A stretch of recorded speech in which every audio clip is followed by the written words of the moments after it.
میرے نبی کریم علیہ الصلوۃ والسلام کی صفائی کا، نفاست کا، حضور کے حسن کا، ظاہری حسن کا جو اللہ نے دیا تھا، اس کا حال یہ ہے کہ رب فرماتا ہے وَالضُّحَىٰ وَاللَّيْلِ إِذَا سَجَىٰ، محبوب تیرے چمکتے ہوئے چہرے کی بھی قسم ہو، اور جب اس کے گرد زلفیں چھا جاتی ہیں مجھے اس کی بھی قسم ہو۔ اور حضرت عبداللہ بن رواحہ نبی پاک کے صحابی ہیں، وہ فرماتے ہیں کہ حضور کوئی معجزہ نہ دکھاتے، نہ چاند توڑتے، نہ ڈوبا سورج موڑتے، نہ درختوں سے کلمہ پڑھواتے، کوئی معجزہ نہ دکھاتے، پھر بھی نبی پاک کا چہرہ اتنا خوبصورت تھا کہ لوگوں نے دیکھتے جانا تھا اور کلمہ پڑھتے جانا تھا۔ یہ حضور علیہ السلام کے ظاہری حسن کا حال تھا، لیکن اس کے باوجود اللہ کے محبوب آئینے کے سامنے کھڑے ہو کے کنگھی فرماتے تھے، تیل استعمال فرماتے تھے۔ اللہ کے محبوب علیہ السلام اپنے بالوں کے درمیان سے مانگ نکالتے تھے، آدھے بال ایک طرف ہوتے تھے، آدھے ایک طرف ہوتے تھے، اور صحابہ فرماتے ہیں کئی دفعہ حضور امامہ اتارتے تو ان بالوں کے بیچ جو خوشبو لگی ہوتی اس کا رنگ بھی ہم دیکھا کرتے۔ حضور صاف لباس پسند کرتے تھے۔ ایک شخص کو حضور نے دیکھا، اس نے میلے کچیلے کپڑے پہنے، تو حضور نے ٹھنڈی آہ بھری، فرمایا کاش یہ دھو کے کپڑے پہنتا۔ ایک شخص کو دیکھا بال بکھرے ہیں، کنگھی نہیں کی، تو حضور فرمانے لگے کاش یہ کنگھی کر لیتا۔ نفاست پسند آدمی پہ نا بوجھ بنتا ہے۔ جو آدمی، آپ کو پتہ ہے کہ امام شافعی تو فرماتے ہیں جمعے والے دن غسل کرنا واجب ہے، مت غسل نہ کرے تو جمعہ ہی نہیں ہوگا، اگرچہ ہمارے امام صاحب کے نزدیک سنت ہے۔ یہ سنت کب بنا؟ ایک دن نہ بہت سارے لوگ اپنے اپنے کام سے اٹھے مسجد میں آ گئے، مسجد نبوی میں۔ کوئی کسان تھا تو کھیت سے اٹھ کے آ گیا، کوئی مزدور تھا تو مزدوری سے اٹھ کے آ گیا۔ تو مسجد میں جب بہت سارے لوگ جمع ہوئے نا، تو بعض لوگوں کو دقت محسوس ہوئی، تو رسول کریم علیہ السلام نے فرمایا کتنا ہی اچھا ہو کہ تم جمعے والے دن نہا کے آیا کرو۔ بس وہ صحابہ کا مزاج ہمارے والا نہیں تھا کہ تفصیل بتائیں، حکمت بتائیں، ملے گا کیا، ثواب کتنا، نہ نہائے تو گناہ، یہ کوئی نہیں۔ حضور نے کہا کہ نہا کے آؤ تو کتنا ہی اچھا ہے۔ پھر کسی صحابی نے کبھی بھی بغیر غسل کیے جمعہ ادا ہی نہیں کیا، کسی نے بغیر غسل کے کبھی جمعہ ادا ہی نہیں کیا نا۔ اسلام بڑا خوبصورت دین ہے۔ حضور نے فرمایا جو کچا پیاز کھائے وہ مسجد نہ آئے، پہلے مسواک کرے، دانت صاف کرے، پھر آئے۔ نبی پاک صلی اللہ علیہ وسلم نے فرمایا جو کچی مولی کھائے مسجد نہ آئے۔ مولی کھانا جائز ہے، پیاز کھانا جائز ہے، لیکن منہ سے بدبو آتی ہے۔ نبی پاک علیہ السلام کا ظاہری حسن کیا بات ہے۔ میلاد مبارکہ میں نبی پاک علیہ السلام کی جو چیز بڑی کھل کے واضح ہوتی ہے وہ رسول اللہ کا حسن و جمال ہے۔ آپ کی والدہ سیدہ طیبہ طاہرہ حضرت سیدہ آمنہ رضی اللہ تعالیٰ، اماں جی کہتی ہیں کہ میرے محبوب جب میرے بطن اقدس میں آئے تو جو تکالیف عورتوں کو ہوتی ہے مجھے ان میں سے کوئی تکلیف بھی نہیں ہوئی، اور اماں جی کہتی ہیں مجھے کبھی کوئی ثقل، کوئی بوجھ محسوس نہیں ہوا، اور فرماتی ہیں کہ جو ولادت کے وقت لوگوں کو، عورتوں کو تکلیف ہوتی ہے مجھے وہ بھی نہیں ہوئی، اور فرماتی ہیں کہ نبی کریم علیہ السلام پیدا ہوئے تو ہمیں حضور علیہ السلام کی ناف کو کاٹنا نہیں پڑا، ناف بریدہ پیدا ہوئے، ختنہ شدہ پیدا ہوئے۔ آپ کو پتہ ہے عورتیں غسل دیتی ہیں بچے کو پیدا ہونے کے بعد، لیکن میرے محبوب نے سجدہ ہی کر لیا پیدا ہوتے ہی، امتی امتی کہتے ہوئے پیدا ہوئے۔ حق نے فرمایا کہ بخشا الصلاۃ والسلام، اور پہلے سجدے پر روز ازل سے درود۔ میرے امام فاضل بریلوی کا جو انداز تکلم ہے نا، اس کی بھی حد ہی کوئی نہیں، کوئی حد ہی نہیں، کہاں تک ان کی محبت جاتی، کہنے لگے پہلے سجدے پہ روز ازل سے درود، یادگاری یہ امت پہ لاکھوں سلام، یادگاری یہ امت پہ لاکھوں سلام۔ بتائیے بغیر وضو کے، بغیر غسل کے سجدہ ہو جاتا ہے؟ تو حضور نے سجدہ کر کے بتایا کہ اللہ نے مجھے پاک صاف پیدا کیا ہے۔ نبی پاک صلی اللہ علیہ وسلم کی والدہ نے جب یہ باتیں ارشاد فرمائیں تو لوگوں نے پوچھا ان سے کہ اماں جی پھر آپ ایک جملے میں بتائیں کہ ماجرا سارا کیا تھا، آخر ایک ولادت تو ہوئی نا، آپ کے وجود اطہر سے ایک بچہ تو نکلا، تو یہ کیا تھا؟ تو سیدہ آمنہ فرمانے لگی خرج منی نور، بس میرے وجود سے ایک نور نکلا ہے، بس میرے وجود سے ایک، اور روشنی آتی جاتی ہے تو کسی کو تکلیف نہیں دیتی، ایک نور نکلا۔ میرے رسول کریم علیہ السلام کو ظاہری حسن بھی کمال دیا، اور پھر حضور کی نفاست پسندی، صفائی پسندی۔ نبی پاک جب بات کرتے تھے نا تو حضور کے دانتوں سے نور نکلتا تھا، اس کے باوجود حضور ہر وضو کے لیے مسواک کرتے۔ میں نے ہر نماز کے لیے نہیں کہا، میں اپنے لفظوں کا ذمہ دار ہوں۔ کس کے لیے بولے آپ حضرات؟ ہر وضو کے لیے، یعنی اگر نبی پاک نے وضو نماز کے لیے کیا تب بھی مسواک کی، اور اگر قرآن شریف کی تلاوت کے لیے کیا تو پھر بھی مسواک کی، کسی اور موقع کے لیے وضو فرمایا تو پھر بھی مسواک کی۔ اور سیدہ عائشہ فرماتی ہے جب بھی حضور گھر سے نکلنے لگتے پہلے مسواک فرماتے، حالانکہ رسول پاک کے دندان اقدس تو نور والے تھے، ضرورت ہی نہیں تھی ہماری تعلیم کے لیے نفاست پسندی.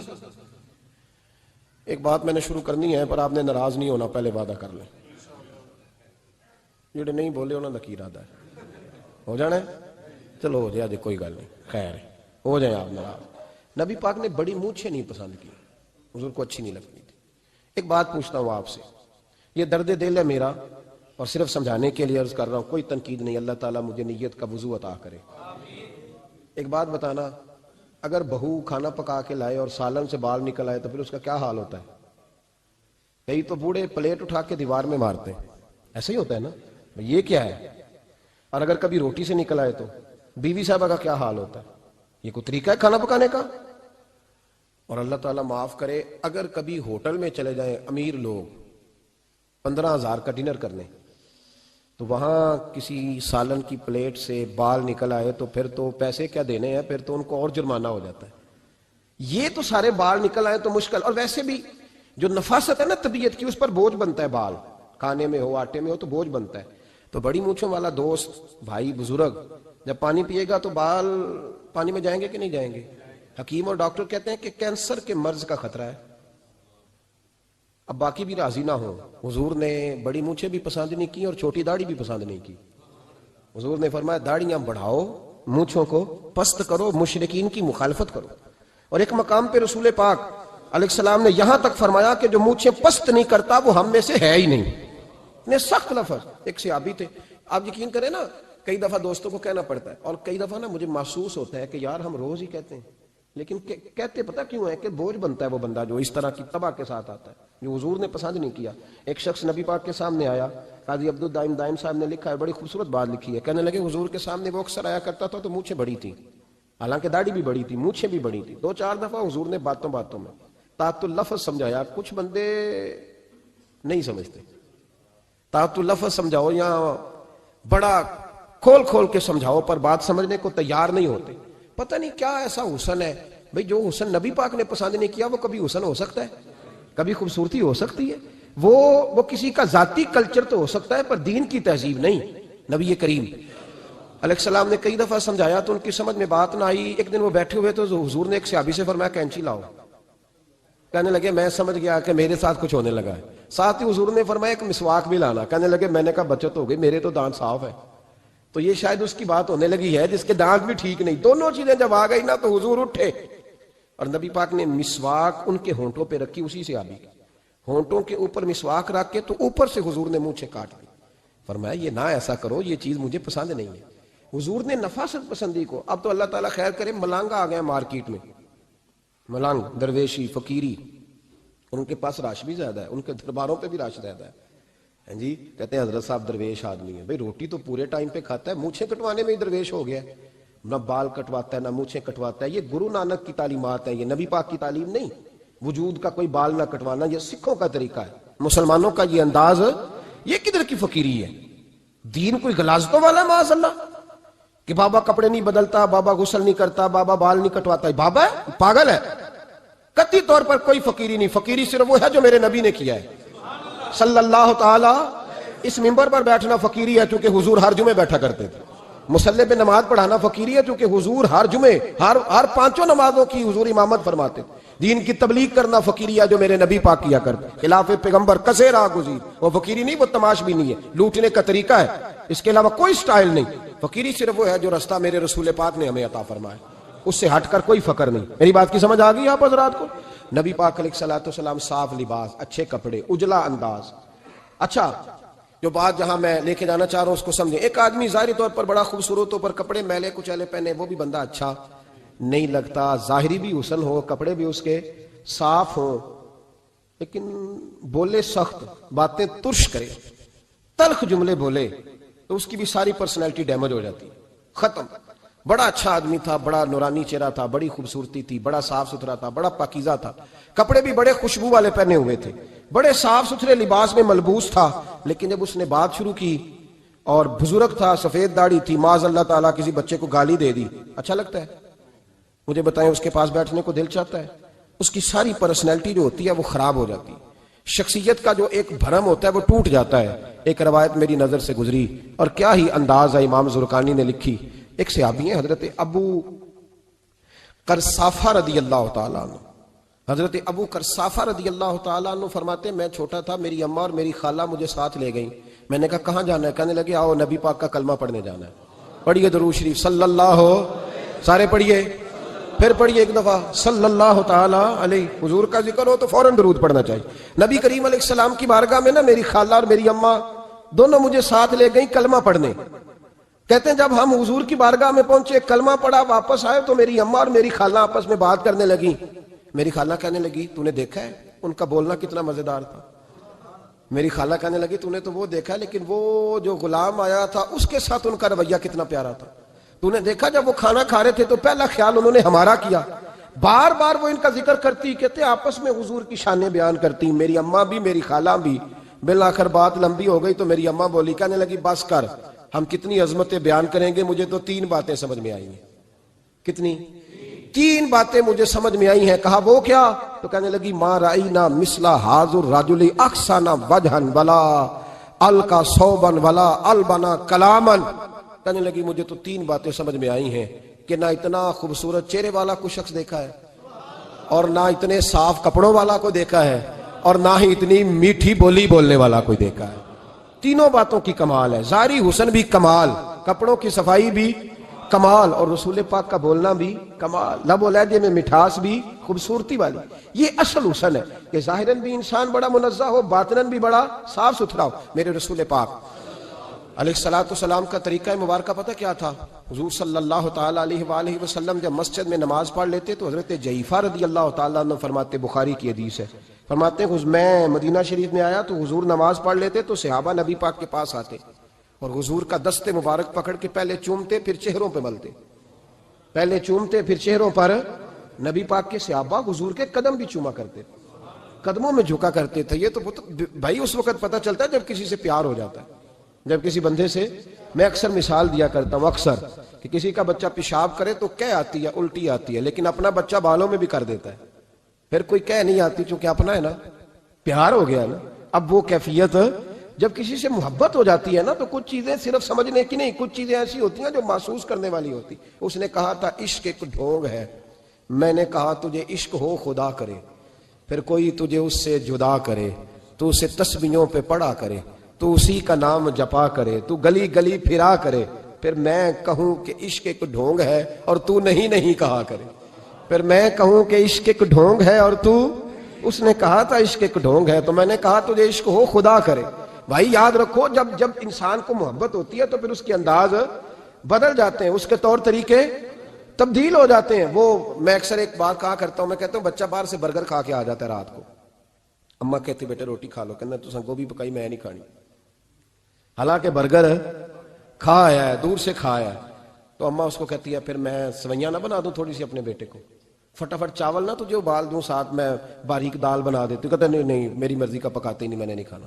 ایسے ہی اب ابا جو ہے نا، ابا وہ اماں کو سمجھا رہا، کہتا چھڈ پر بھوک لگے گی تو آپ ہی کھا لے گا، تھوڑا ایڈی ٹینشن لے ایویں پہ تینوں ستاندا ہے. اماں کیا کہتی ہے؟ کہتی نہیں مجھے نیند نہیں آ رہی، کھائے گا تو سکون آئے گا. اب اس کو آپ لاکھوں دلیلیں دیں کہ سیاںا بیان ہے، بچہ نہیں ہے، 22 سال کا ہے، 24 سال کا، چھوڑ تو کیا کر رہی ہے. لیکن اماں کو کوئی سمجھا سکتا؟ کیوں نہیں سمجھا سکتا کہ اسے اپنے بیٹے سے پیار بڑھائے. وہ کیا کرے، وہ مجبور ہے. اس کے دل کی کیفیت اس طرح کی ہے کہ کوئی دنیا کی طاقت اسے سمجھا سکتی، سوال ہی نہیں پیدا ہوتا کوئی اسے سمجھا سکے. یہ ممکن کیسے ہو، کیسے سکتا ہے؟ یہ محبت ہے. میرے رسول پاک علیہ السلام کے صحابی حضرت جعفہ فرماتے ہیں میں حضور کی بارگاہ میں آیا تو صحابہ کیا کرتے؟ نبی پاک کا دست مبارک پکڑتے، پہلے چومتے پھر چہرے پہ ملتے. بخاری ہے. فرماتے میں نے کہا یہ کیا کر رہے ہیں؟ پھر اچانک میرا بھی دل کیا ذرا کر کے تو دیکھو. کچھ چیزیں چکھنے پہ پتہ لگتا ہے کتنی مزیدار ہے. کہتے ہیں میں بھی قریب گیا، حضور کے دست مبارک میں نے ہاتھ ڈالا. فرماتے ہیں ہاتھ پکڑا ہی تھا کہ نبی پاک کا ہاتھ برف سے بھی زیادہ ٹھنڈا. فرماتے ہیں پھر میں نے پکڑ کے چہرے پہ ملا تو کستوری سے زیادہ خوشبو آ رہی تھی دست مبارک. فرماتے ہیں اب میرا چھوڑنے کو دل ہی نہیں کر رہا تھا، اب میری طبیعت نہیں مان رہی تھی. میرے نبی کریم علیہ السلام اللہ کی دلیل ہیں، ہر پاکیزگی، ہر حسن، ہر کیف اللہ نے اپنے رسول کو عطا فرمایا.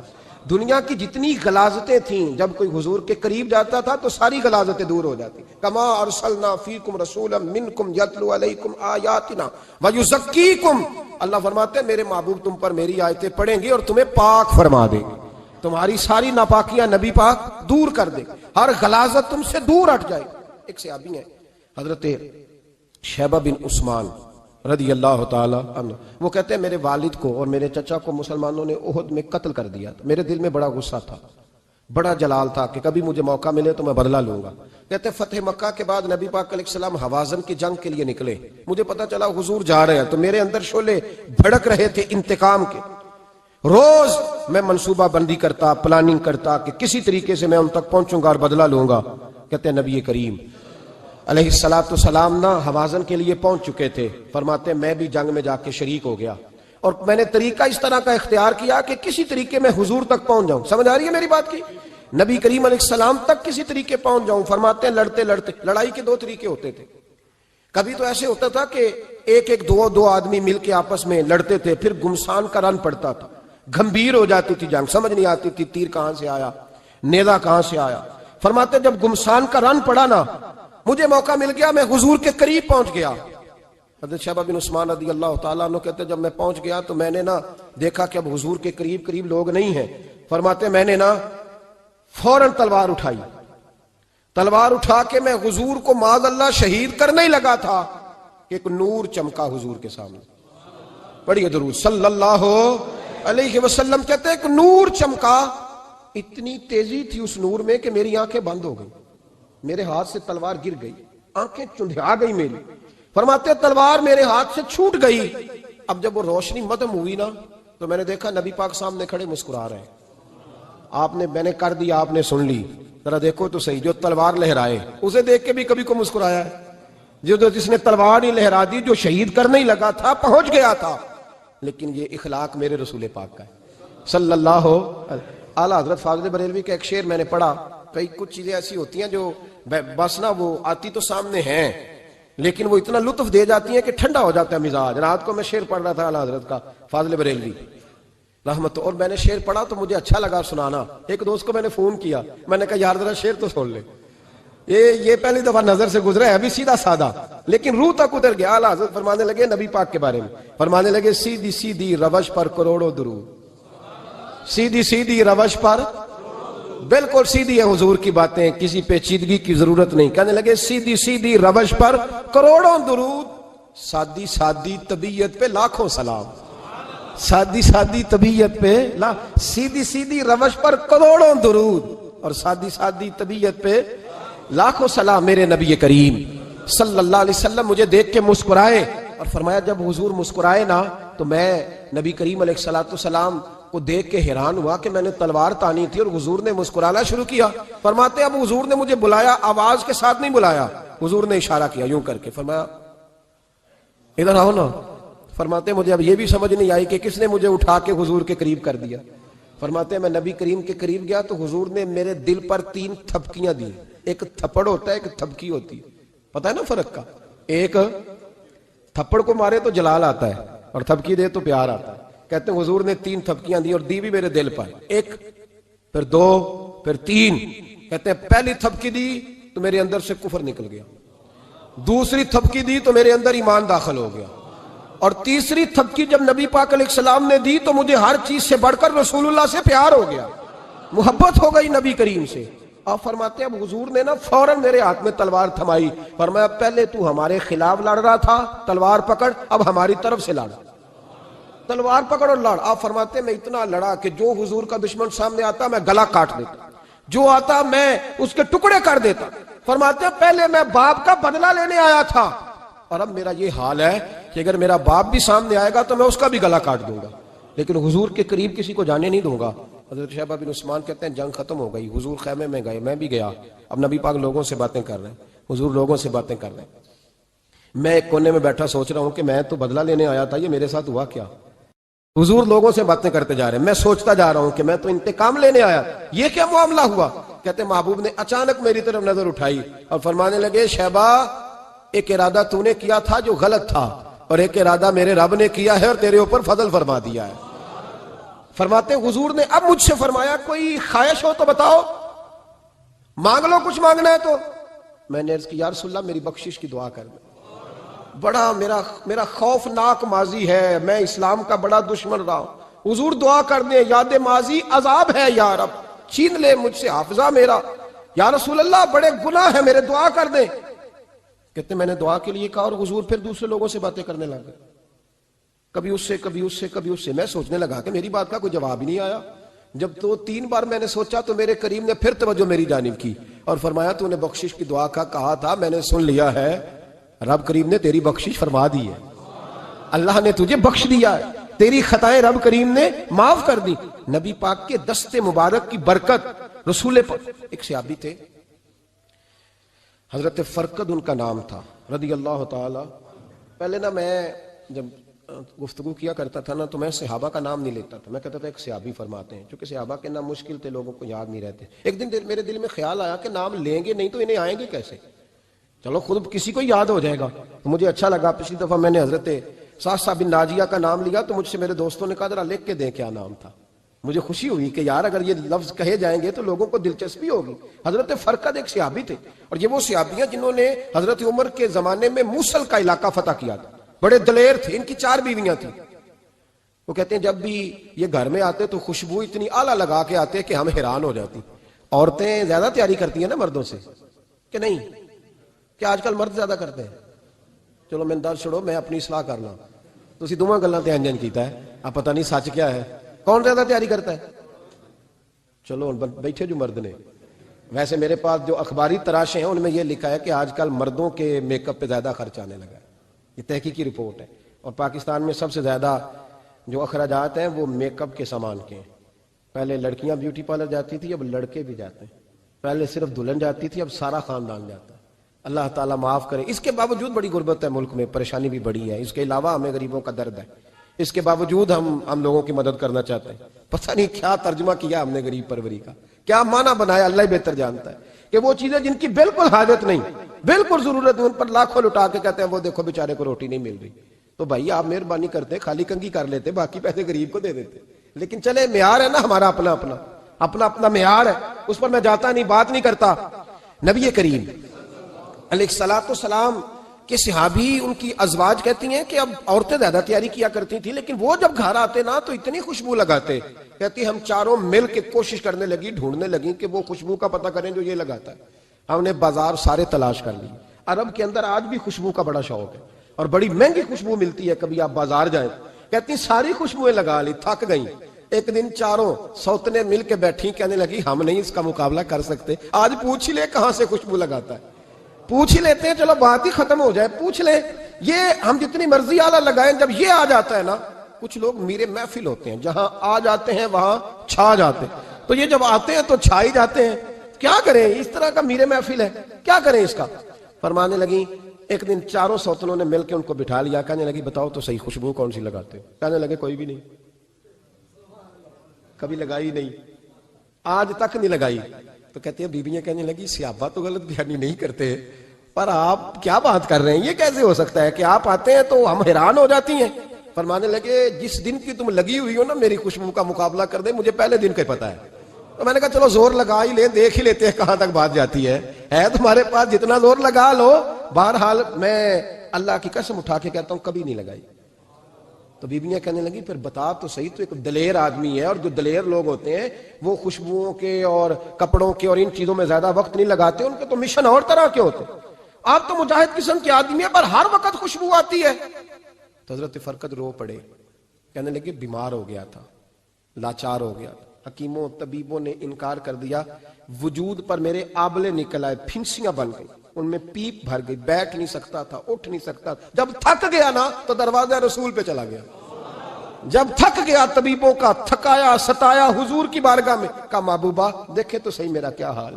حضور ذرا دیکھ کے، چل نہیں سکتا، سو نہیں سکتا، بیٹھ نہیں سکتا، تیرے علاوہ غم کسے بتاؤں. کہتے ہیں حضور نے فرمایا 70 ڈھانپ لے، باقی سارے کپڑے اتار دے. 70 ڈھانپ لے.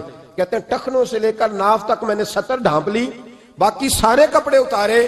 حضور کیا کریں گے؟ فرماتے ہیں نبی پاک نے دست مبارک اٹھایا، برف سے ٹھنڈا، کستوری سے زیادہ مہکنے والا. فرماتے ہیں پورے وجود پر میرے حضور نے دست مبارک ایک دفعہ لگا دیا، اب جدھر جدھر سے گزرتا ہوں ساری دنیا خوشبو سے بھر جاتی ہے. یہ نبی پاک کا دیا ہوا نور ہے، یہ حضور کی عطا کردہ شفا ہے، یہ رسول پاک کے حسن کی خیرات ہے. ایک شاعر نے ایک فکرہ کا کمال کر دی، کہنے لگا ظلمت کو ان کے نور نے کافور کر دیا، جس پر پڑی نظر اسے بھی نور کر دیا۔ رسول پاک علیہ السلام کے دست خیر میں وہ برکات تھیں۔ حسن کی دو قسمیں ہوتی ہیں، ایک حسن ہوتا ہے ملمہ سازی والا، بیوٹی پارلر والا، ایک حسن ہوتا ہے باطن کا۔ بچے پتہ کیوں خوبصورت ہوتے ہیں؟ اس پر علماء مناطق نے بحث کی ہے، محدثین نے لکھا ہے۔ بچہ گدھے کا بھی ہو تو پیارا لگتا ہے، چھوٹا بچہ اگر اس کا رنگ بہت گورا نہ بھی ہونا، صرف چھوٹا ہو، وہ پیارا لگتا ہے، اس میں ایک جاذبیت ہوتی ہے۔ اس پر ہمارے مفسرین نے، محدثین نے، علماء مناطق نے ایک بحث کی ہے۔ وہ کہتے ہیں اصل بات یہ ہے کہ بچے جھوٹ نہیں بولتے، بددیانتی نہیں کرتے، دھوکہ نہیں کرتے۔ یہ جو اندر کی عیاریاں ہوتی ہیں نا، چہرہ بھی خطرناک کر دیتی ہیں، اور جب اندر حسن ہوتا ہے تو باہر بھی حسن ہی ہوتا ہے۔ بچے میں کوئی مکاری عیاری نہیں ہوتی، فساد نہیں ہوتا، نیت میں فطور نہیں ہوتا، کسی کو لوٹنے کا ارادہ نہیں، کسی کو شیشے میں اتارنے کا پروگرام نہیں بتاتا۔ بچہ چرب زبان نہیں ہوتا، اس کو طریقہ نہیں ہوتا، وہ لوگوں کو قائل کرنے کے ہر وقت دوڑتا نہیں، الٹی سیدھی گیمیں نہیں چلاتا، کیونکہ اندر حسن ہوتا ہے تو وہ حسن اس کے چہرے پر معصومیت بن کے آتا ہے۔ سمجھ آ رہی ہے میری بات کی؟ اس کی دلیل میرے رسول پاک علیہ السلام نے بخاری میں فرمایا اللہ کا ولی وہ ہے جس کا چہرہ دیکھو تو اللہ یاد آ جائے۔ اب یہاں یہ نہیں فرمایا گورا چٹا ہو، خوبصورت ہو، بس اس کے چہرے میں معصومیت ہوتی ہے، وہ سچا ہوتا ہے، وہ کھرا ہوتا ہے، اس کا حسن چہرے پہ آتا ہے۔ میرے رسول کریم علیہ السلام کا جو حسن تھا نا، وہ اندر کی صداقت کی روشنی تھی، وہ اندر کے کیف کا نور تھا جو حضور کے چہرے پر عیاں ہوتا تھا۔ اس لیے نبی پاک کا چہرہ جو تھا وہ آنکھیں چدھیاتا نہیں تھا، بلکہ آنکھوں کو اچھا لگتا تھا۔ شاہ عبد الرحیم صاحب محدث دہلوی شاہ ولی اللہ صاحب کے والد ہیں، اور ہمارے بر صغیر پاک و ہند میں جتنے بھی مسالک ہیں یہ سارے شاہ ولی اللہ صاحب کے شاگرد بنتے ہیں۔ وہ کہتے ہیں میرے ابا جی نے خواب دیکھا اور خواب میں انہیں رسول اللہ کا دیدار نصیب ہوا۔ تو نبی کریم علیہ السلام کی بارگاہ میں شاہ ولی اللہ صاحب کے ابا جی کہنے لگے حضور ایک بات بڑی اڑ گئی ہے میرے دل میں، بڑی، تو کتابوں سے جواب نہیں ملا، آج رب کریم نے موقع دیا ہے اس سوال کا جواب۔ تو عبد الرحیم پوچھو کہ یا رسول اللہ حضرت یوسف کا حسن دیکھ کے لوگوں نے انگلیاں کاٹ لی، پر آپ کو تکنے والے تکتے ہی رہے، کوئی بھی ہوش نہیں ہوا، کسی نے انگلی نہیں کاٹی۔ تو کہتے محبوب نے فرمایا عبد الرحیم رب کریم نے اپنی غیرت کے ساتھ میرے حسن پر 70,000 پردے ڈالے، یہی بہتر ہے کہ پردوں میں وہ پردہ پوش رہے، وہ اگر پردے اٹھا دے تو کسے ہوش رہے۔ فرمایا 70,000 پردوں میں چھپا ہوا حسن ہے، ورنہ کسی کی طاقت تھی کوئی بات کر سکتا، جرت تھی کسی شخص کی؟ میرے حبیب پاک سید عالم حضرت عبداللہ ابن سلام رضی اللہ تعالیٰ عنہ اہل یہود کے بڑے عالم تھے۔ فرماتے میں تورات زبور انجیل کا جاننے والا تھا۔ جس دن حضور مدینہ طیبہ قصوہ نامی اونٹنی پر بیٹھے تھے، میں حضور سے مناظرہ کرنے، بحث کرنے آیا، میرے ساتھ میرے شاگرد تھے، ارادہ تھا بحث کروں گا، نبی پاک کو بڑے معاذ اللہ کڑوے کڑوے سوال کروں گا۔ کہتے ہیں حضور بیٹھے تھے قصوہ نامی اونٹنی پہ اور گردن مبارک جھکی ہوئی، ہونٹوں پر حضور کے زیر لب ہلکی سی مسکراہٹ تھی۔ نبی پاک تھوڑا بولتے تھے پر جتنا بولتے تھے وہ دلوں میں اترتا جاتا تھا۔ فرماتے ہیں میں جب گیا نا، میرے شاگرد ساتھ تھے، مناظرہ کرنے گیا، مناظرہ، شاگرد ساتھ تھے۔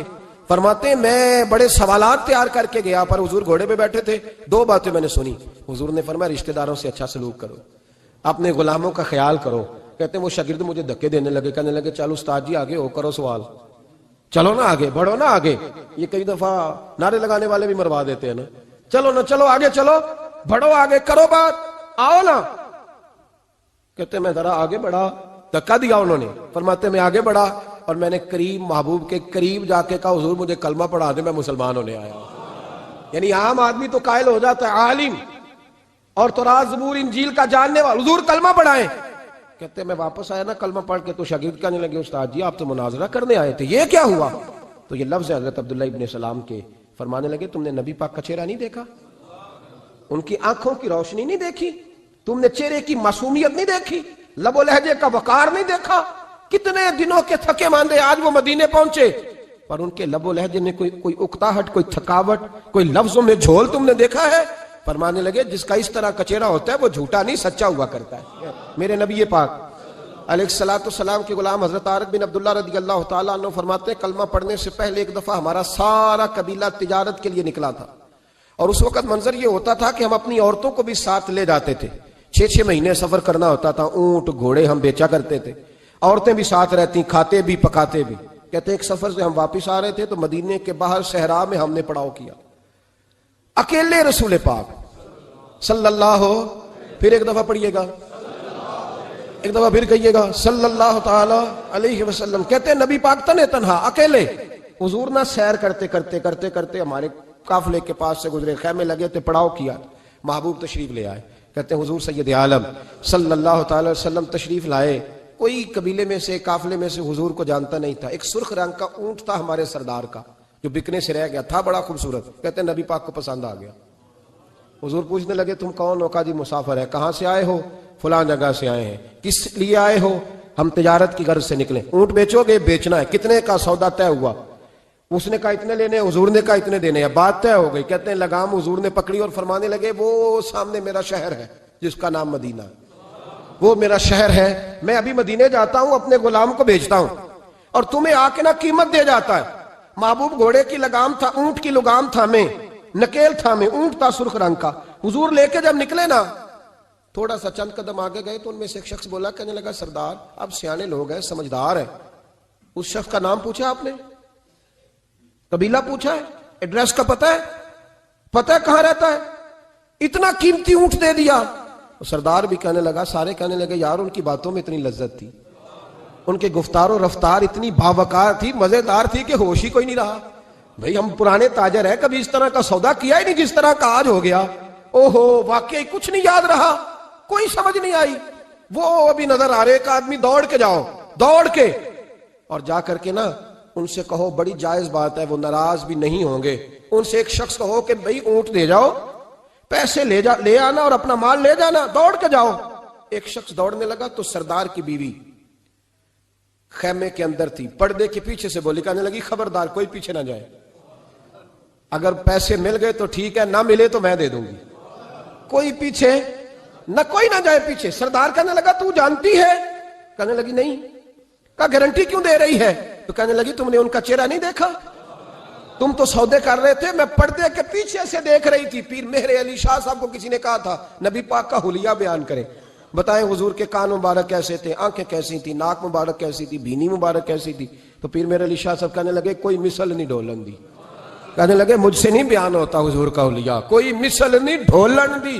تو چپ کر مہر علی, ایتھے جا نہیں ہوں بولن دی, بس کر, تو بیان کر سکتا ہے, اتنی طاقت. اعلیٰ حضرت نے کہا لم یاتی نذیر کفی ناظرین مثلے تو نشد پیدا جانا. کہا حضور مثال تو تب آپ کی بنے گی نا, کوئی آپ کی طرح کا پیدا تو ہوگا, تبھی مثال بنے گی, تو جب ہوا ہی نہیں تو مثال کیسے بنے گی. کہنے لگی کوئی نہ جائے, نہ پیسے آئے تو میں دے دوں گی.